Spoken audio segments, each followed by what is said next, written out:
Welcome back to AfricaCom TV at the 20th anniversary of AfricaCom, where 15,000 people have been making their way through the hallways and the auditoriums at the CTICC in Cape Town, South Africa. Joining me now is Karen from Vodacom. Have you had a wonderful AfricaCom? I have indeed. In fact, I've been here all day today, exploring what's happening, visiting the exhibition, and I also participated this morning in a panel discussion on the digital inclusion of persons with disabilities. So yes, very productive, busy day. And we'll talk about your involvement on that panel discussion in a moment or two.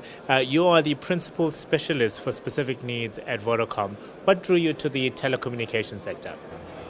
That's a very interesting question. When I joined the telecommunication sector, I always say that it was a case of serendipity. I really just landed by accident into the telecommunication sector.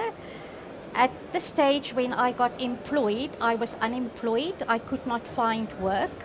I've just completed my degree and still I couldn't find a job, because as a person with a disability, you have got so many barriers that you need to face, and getting employment is one of them.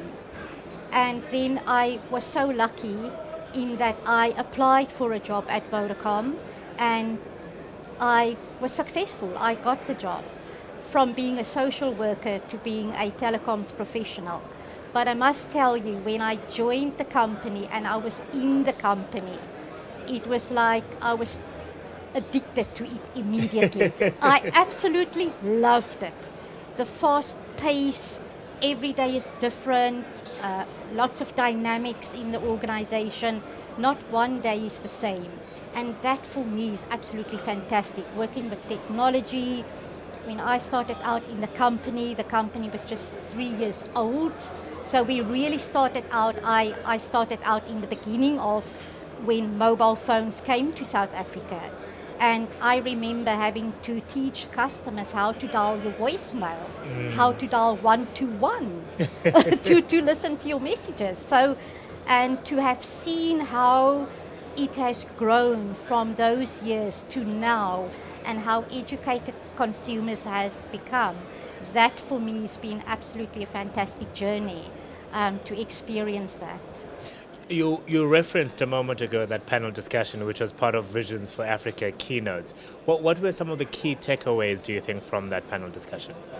For me, was the one that I attended was about internet affordability.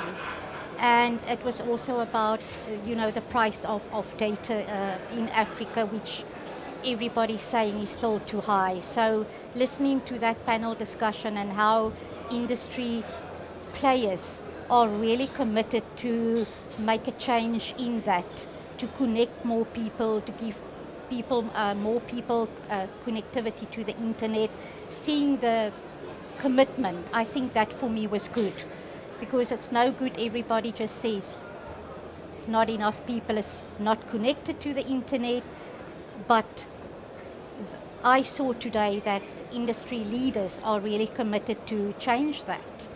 So how has the industry been more inclusive, particularly for people with disabilities? For that one, I'm really very excited, because if I can start at the manufacturer level, previously people with disabilities was excluded, especially your blind segment. The blind consumer is the only disability group where, if the device is not accessible, if it does not have the accessible text-to-speech software built into the device, then the blind person cannot use it at all. So they totally cut off from communication. You can't even go a step further to introduce offerings. If the device is not accessible, they totally cut off from participating in communication. And in 2012, that changed. After years of advocacy from the disability sector, previously we as a network loaded that software on specific devices, but in 2012 that changed when manufacturers realized that. So now all the phones that we use, your iPhone, the Android phones, It's got the accessible software, the text-to-speech specifically for blind customers built into the device. So when they design that device, it's designed with the features in mind of, for example, a blind person, because that's how it should be. You should not, after you've sold a product, now go and change it for various segments, because it's extra effort, it's extra cost, it's extra time and money. Just doesn't make sense. And that for me is really something where the industry, especially the manufacturers, took that into account by bringing that device out. So I can take my device now, if I want to, and switch on the speech program. And then it's accessible for a person that's, for example, blind. So, and that's something to celebrate. What would be some of the challenges, do you think, that we still have to overcome in making it more inclusive and more accessible for people with disabilities? I think one of the biggest challenges, and I heard this all along this morning in all the panel discussions, is affordability. So I think access to technology, to communication in Africa, that theme of affordability has come through all the time. As you can imagine, people with disabilities are a marginalized group, especially ones in rural areas. They are unemployed, high unemployment. But the good news is, once again, a lot of the entry devices that comes into the market, you can get a full-on smartphone for about 400 Rand now. Yeah. And that for me is good news. That should continue just on a broader scale, not just a few devices, but overall. And then also I think other barriers is also access to the internet, which I spoke about as well. Not enough people have got access to the internet, so that is also a barrier. And then I think language in Africa can also be seen as a barrier, and local content. So local content really needs to be developed for it to be really used by all the consumers. We are marking 20 years of AfricaCom this year, and record-breaking numbers, and really the amount of technology that we've been exposed to at this AfricaCom supersedes any other we've seen before.